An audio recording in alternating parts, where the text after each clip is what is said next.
C'est dans le bruit des vagues que Caroline recherche désormais le calme intérieur.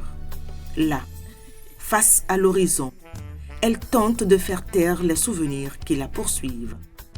Dans la trentaine, Caroline porte encore les stigmates de relations à distance qui n'ont pas survécu à l'éloignement. Quand on parle d'une relation amoureuse sur laquelle tu comptais le plus, sur laquelle tu t'étais plus projetée, oui, ça mérite de penser, ça mérite d'être soucieuse. 3 histoires vécues à des kilomètres de séparation. La première demeure la plus vive dans sa mémoire. On s'était rencontrés à Saverne, mais lui, il vivait à Cotonou en son temps. Donc la distance Saverne-Cotonou pendant 6 mois. Après, il est obligé d'aller au Nigeria. Ce coup de foudre, ce petit truc, vous savez, je l'ai vécu avec lui en fait. Mais hélas, ce qui était le plus dur, c'était l'infidélité. À quelques milliers de kilomètres de là, l'histoire de Lauriane offre un autre visage de l'éloignement. Tout commence par un pari de jeunesse, presque un jeu. On allait jouer ensemble au basket et tout.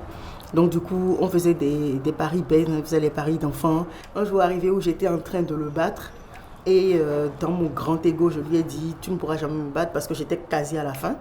Et il m'a dit « Ok, et si je te bats, qu'est-ce qui se passe? Si tu me bats, moi je t'épouse. » Moi je l'ai dit pour rigoler. Et nous voilà, 13 ans plus tard, on est mariés.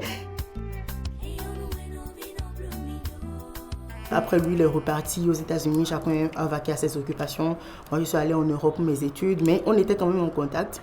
On se parlait de temps à autre. Et on s'est revus au bout de 10 ans. Oui, 10 ans plus tard, on s'est revus à Paris parce qu'il était de passage. Et c'est comme ça que notre relation a débuté.